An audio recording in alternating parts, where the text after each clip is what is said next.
welcome to another episode of the Motorsport Coaching Podcast. Today I have an exciting conversation lined up with James Lodge, a rising star in the motorsport world. James is going to share his unique journey about how he got started and, of course, a memorable win at Bathurst. We're going to deep dive into the realities of motorsport, discussing the intricacies of securing sponsorship, the physical and mental training required to stay competitive, and the significant role social media plays in building a personal brand. James also opens up about his future aspirations, his disciplined approach to racing, and the invaluable support system that helps keep him on track, both literally and figuratively. So team, buckle up and get ready for an inspiring and insightful episode as we hear from James Lodge, and hopefully my interview, I can talk a little bit better than this intro. Hope you enjoyed today's show. Hello, and welcome to the Motorsport Coaching Podcast. Thank you. Thanks for having me. Very excited. So, James, can you tell us, how did you start into motorsports? Well, to be honest, I was actually never really that into it as a small kid, but I went to the Grand Prix at 5, I think, and then I was like, oh, it's pretty cool. The cars, whatever. But what really got me into it was I was at my brother's school fete, and there was a pop-up tent, and they had go-karts there, and I saw them and I was like, oh, what are those? And I sat in the cart, and I saw on the steering wheel they had a Micron, and I was like, oh, what? This is serious. And I got talking to the owners, and yeah, I sort of fell in love with it from there, and I actually ended up racing for that team later on in go-karts. So that's how I got into it. Oh, wow. What a unique story. Yeah. And how old were you at that point? Sorry? I was about 8, I think, at that point. Yeah.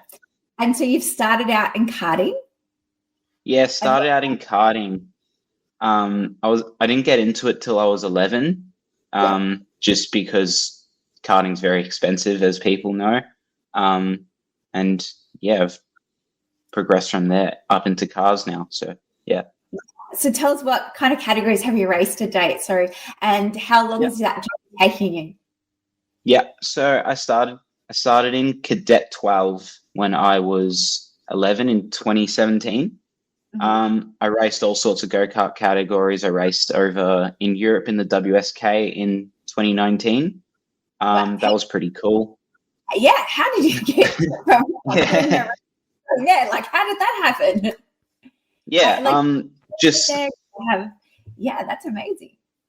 Yeah, opportunities, they show up when you do well. So in 2019, it was my first year in juniors in KA2. And the boss of the team from Europe was there, and he said, come over, do a couple races with us in the World Series. So went over, did that. Amazing experience, got to race some pretty cool names, some of them up in F1, F2 now. And that was amazing. Yeah. Kimi Antonelli, he's probably the biggest one, just signed for Mercedes. So, yeah, I raced in KZ up to 2022, which was fantastic. The go-karts, unbelievable power. You never get used to it. Even now when I go back and hop into it, I'm like, oh, wow, that's fast. Yeah. But for me, the biggest thing was getting into cars, and that was when I was 16. I joined Ashley Seaward Motorsport, and he ran me in the Hyundai XLs. Yeah. I've been with him ever since, and now all the way up to Toyota 86s, and up to next year I'll still be with him, and it's been a really important relationship in my career. Fantastic. And what would you say is your stand-up moment or achievement to date? Yeah, 100%, without a doubt, winning race 3 at Bathurst this year in the 86 series. It was the rookie season. I was hoping top 10 in the championship, and then we sort of got cracking into the season. We're like, hang on, we could actually win the championship this year. And then to get my first win in the series on Bathurst, on the Sunday at Bathurst, was just absolutely incredible. I normally ask this question at last, but I will ask it now. But what is your favorite racetrack? My favorite racetrack? Oh, Well, I feel like everyone says Bathurst, but for me, it's actually Gold Coast. Yeah. It's just crazy. It's like a concrete jungle. Like the walls are that close, and you got the beach chicane where you go flying over the curbs. It's unbelievable. Bathurst is Bathurst, but Gold Coast is definitely my favorite. Fantastic. I love a different answer. So thanks for that, James. Now, obviously, St. James has been racing for like 6-7 years now, kind of at more of that professional level, which is fantastic. We know motorsport is really, really expensive. How have you gone about approaching sponsorship? It's difficult. So the biggest thing for me to get it all started is cold calling people. It's difficult. Calling up a business and asking for money for a sticker on the car, it's not really, they're not getting that much value out of it. So you got to try and find where they're going to get the most value and if they're going to get a return on their investment. So for us, that was like a business to business sort of deal. So my dad, he does solar panels, and one of his suppliers, we were like, well, can we get firstly the sticker on the car, but they didn't want to just hand over money. So you have to find solutions, and that for us was a percentage of the profit that we can make for them. So is what we get for the year. So you got to try and find what each individual brand is actually looking for, and it's not as simple as just putting a sticker on the door. That's for sure what we've found, yeah.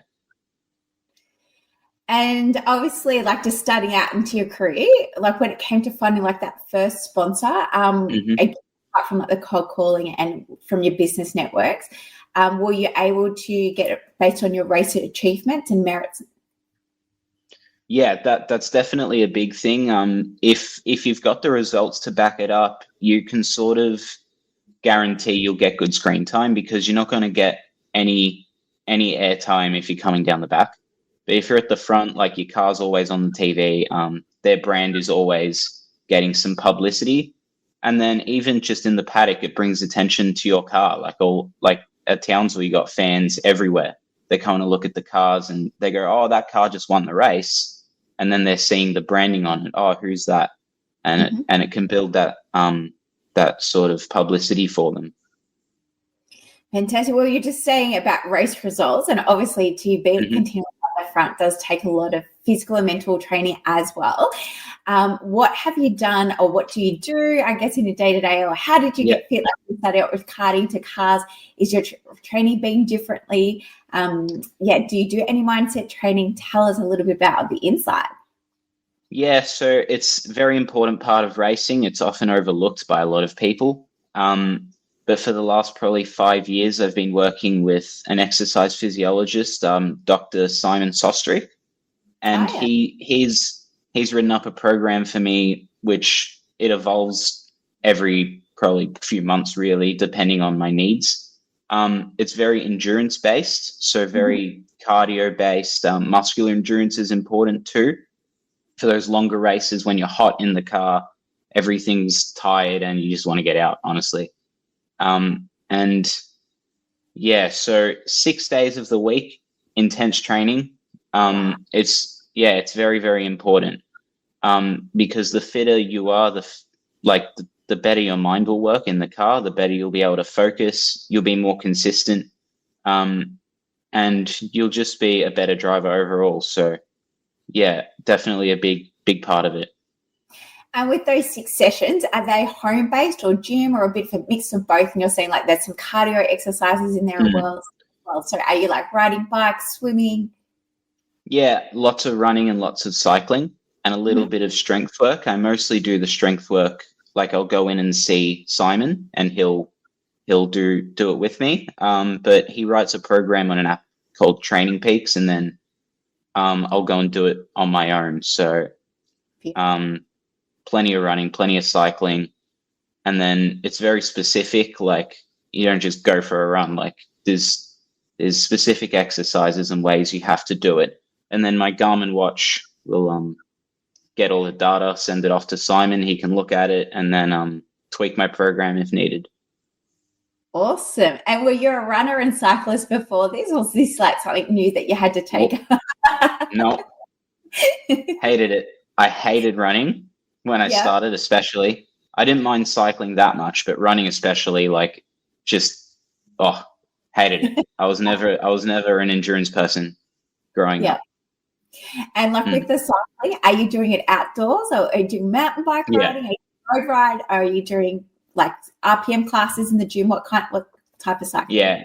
Yeah, road cycling. I like mountain biking, but yeah, my program says road cycling, so I do road cycling. And I hate indoor cycling. I know, me too. I'm like, I teach RPM, but I just can't Yeah. Yeah. But yeah, like, do you belong to a bike group, or do you go by yourself for safety? That's my own thing. Just by myself.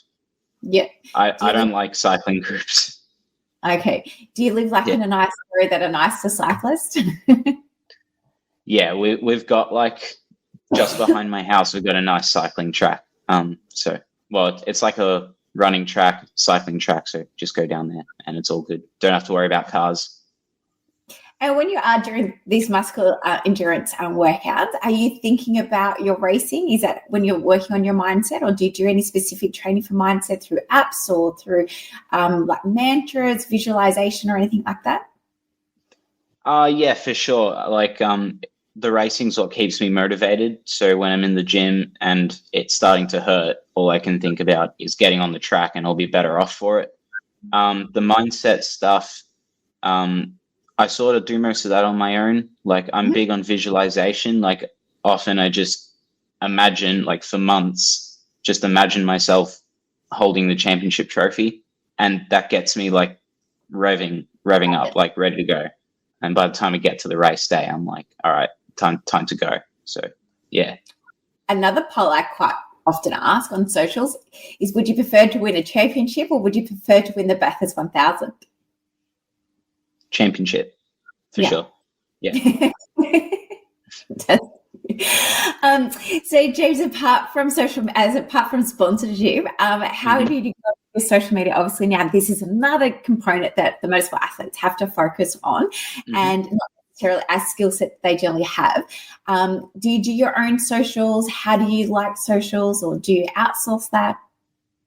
Well, I do a bit of both. So I used to just do it on my own, but this year, one of my old schoolmates, she reached out to me and she was like, I'm interested in motorsport. Do you want to like have a hand in all the social media stuff? So I was like, yeah, sure. And she's been fantastic. So she's got an account. It's called Driven by Angelique, and she makes all the graphic stuff. Like before I go to a race weekend, or put, it's race week, and it's got, you know, all the pictures. Like there's the track. It's race week. It looks really fancy. She's very good. Yeah, she's great like that. So I think that's been a big part of the social media this year. Like I think my account's grown more this year than it has any other year. Do you think that's true? And like more people, more views? Yeah. It's just getting more reach now. That's a mixture of like my account looks prettier, but also the results, like people are watching the 86 series. So when you combine the two, like I'm getting a lot more attention on social media now. And have you leveraged social media for any sponsorship at this stage, or is that the plan for 2025 to try and monetize the platform a little bit more and to try and gain sponsorship through that? Yeah, well, I think I definitely need to grow my account more to make it look even more desirable. But if we didn't have the socials, I don't think quite a few of our sponsors would want to be part of the journey, because they're not getting any promotion out of it. So it's important to just put out there, thanks to my sponsors, they're getting me on track, that sort of thing, and tag them in it. So people who see my posts, they can go and check them out. Yeah. Fantastic. And what social platforms are you on? I'm on Instagram, Facebook, LinkedIn. I think those are the main three. Yeah. And what's your handle? Is it all the same one? It's just James Lodge on all three. So it's just James Lodge, yeah, no dots or anything in Just between. James Lodge. No. Yeah, fantastic. And so what advice would you give to fellow racers about using social media to grow their brand? I'd say just stick with it. Like it can be disheartening. You see, like you've had an account going for 2 years and you only got 300 followers, but get onto it as early as you can, like when you're still in go-karts, and just try and grow it slowly but surely. Like it will get bigger, and I'm still growing mine. Like I've only got 1,000 followers or something. Yeah. But yeah, I'd say just stick with it and don't get disheartened. I think the big thing there too, it's not as many followers that you have, it's the engagement side of things. So just ensuring that posts are engagement, because if there's got engagement, that's going to help it push through in their algorithm. So it's making sure that that content is relevant and that it's engaging the people to actually make a comment on. Yeah, for sure. And so we just said Instagram, Facebook, LinkedIn. What kind of content do you put on LinkedIn as a motorsport athlete? Yeah. So my LinkedIn account's also been run by Angelique this year. And it's pretty much like we'll post up summary of the weekend, what's happened, where I'm going to next. It's very similar to the Instagram stuff, but a little bit more tailored to what the sponsors want to see, versus just like big photos of like, this is my car.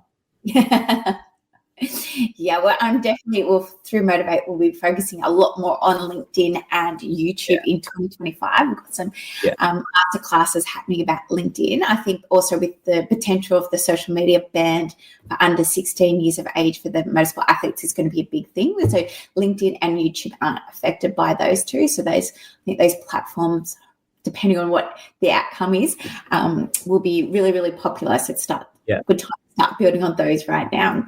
And again, have you had any sponsorship seeking process through LinkedIn at this stage, or it's just more brand awareness? It's more brand awareness at this stage. Got to build up those connections first, because I've only just started it this year. I think I've got like 300 connections. I've reached out to a couple people, but haven't heard anything back as of yet. So yeah, we'll just keep building that up for next year. So James, when you got into motorsports, obviously, like from talking, there's so much more than just being at the track and on the track. You're training 6 days a week, you're doing your social media, even if you're outsourcing, you're still having conversations, you're still having to work with sponsors. So how many hours do you think off track a week are you spending to your motorsport career? Oh, okay.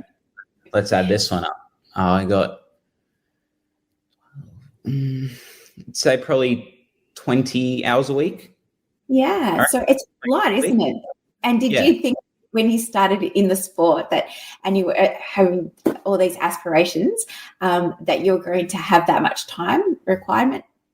No. When I first started, I was like, I'll just go drive on the weekends and I'll make it to F1. They'll sign me up and I'll just show up and drive the car. But quickly learned that wasn't the case. And the quicker you accept that, the better off you'll be. Yeah. So it is a lot of time commitment to get. Well, what are your aspirations, James? What's on the plans for 2025?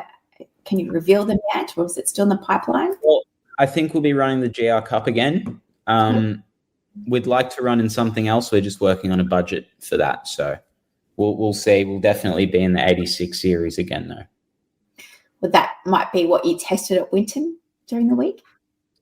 Yeah, tested the Trans Am. That was pretty cool. And is that where you'd like to go? It's one avenue we're interested in. Yeah. Beautiful. And like long term, are you wanting supercars? Are you wanting NASCARs? Are you wanting Speedway? World Endurance Championship would be pretty cool. Yeah, I love the GT racing. Supercars, like if I make it supercars, fantastic. But my biggest goal would be World Endurance Championship for sure. And do you do much sim racing? We haven't talked about sim. I feel like a new question I need to add now. Pardon? I love the simulator. So I got stairs, so hop on that every day. And then to train for the races, work with Dream Simulation on Thomas's simulator. That's a very important tool. But especially like in cars, you haven't got that much track time compared to go-karting. And that's a big thing to get the hang of when you're fresh out of karting into cars. So the more you can get on the simulator, the better off you'll be. Excuse me. And how many hours should I ask the question, James? Do you spend on the simulator? Was that out of the 20 or? No, that wasn't out of the 20. Probably out another 20.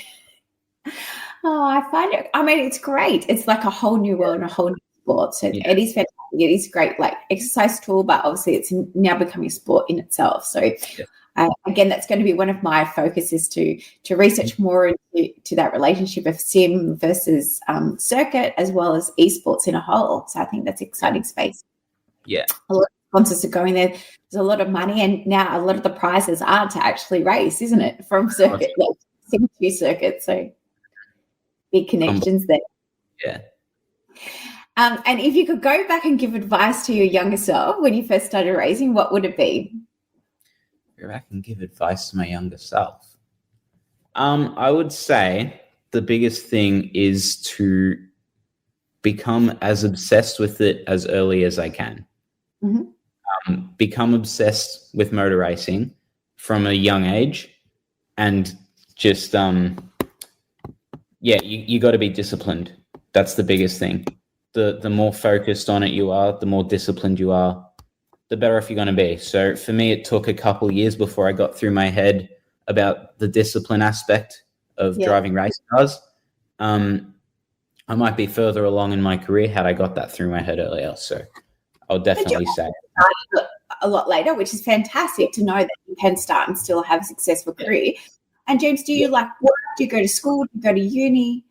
Or is I finished year 12 last year. So I took a gap this year to go work with my dad, just get away from the studying for a bit. Next year, I'm going to study exercise science at Vic Uni.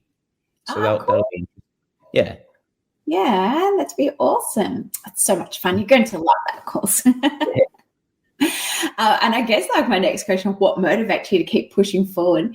I think you've already just answered that, just about wanting to race that world championship endurance. Yeah. Is there anything yet? Yeah, well, I'd say I focus on the here and now and what we're doing this year before I look at way into the future. So what motivates me at the moment is winning that GR Cup championship. We came really close this year. And that hurt a little bit. So we want to go one better, and that's keeping me on my toes for sure. Yeah. So that's your driving force for 2025. Yeah. And what do you hope to achieve both on and off the track in the coming years? Sorry, what was that? What do you hope to achieve both on and off in the coming years? Well, I want to become the best version of myself, and that can look like on the track, being a clean driver, firstly, a fast driver. I want to be viewed in the eyes of the officials as a reliable driver who's not going to cause issues for them. Off the track, I want to be seen as someone approachable, someone you can be mates with. So that's it's a really important thing at the racetrack, having your mates around. Like once the helmet goes on, different story. Like, there's no friends in motorsports. But off the track, it's good. It's good to have those relationships. Like some of the best memories you make are when you go away to like Townsville or like Darwin, like somewhere really far and remote, and you're with your mates and you're having a great time. Yeah, fantastic. I love that. And James, before we wrap up our discussion today, is there any words of wisdom you'd love to tell the up-and-coming motorsport competitors? Don't let anyone tell you can't do it. Plenty of people told me, don't even try to go to cars. You'll never make it. It's too hard.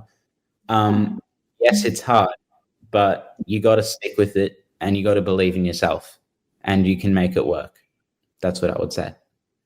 Oh, fantastic. Now, we've already mentioned they can follow you over on LinkedIn, Facebook, Instagram, at James And of course, if they've got any questions, like you said, you are approachable. So I'm sure James would be happy for you to DM if you've got any questions, and if you've wanting to know more about his career, or just going from karts to car, or maybe even going to work with Ash, or some more details about Angelique. I'll put Angelique's details also in today's show notes, so you can race over and check out her fantastic work that she does do. James, is there anyone you'd like to thank or acknowledge for your role in your success to date? There's plenty of people to thank. A lot of people have had a role. So the first big one is my parents, because without them, I would never have the opportunity to be where I am today. They put absolutely everything they can into my motorsport career. So I'm very grateful to them. Car racing is as much a team sport as it is individual. So without my team at ASM, could not have achieved what I've done. They've made the transition to cars so easy, and just sort of Ash, Riley, just everyone on that team, just massive thank you. Yeah, I'll also put Ash's details in, as well as James has mentioned that they race in a lot of categories. So if you are looking to progress your career, whether it's for 2025 or 2026, the boys over there are fantastic to rush over and have a conversation with them. Now, James, you mentioned your parents. Do you have any siblings? I do have siblings. I've got 2 older brothers. One's a doctor, one's an engineer. Fantastic.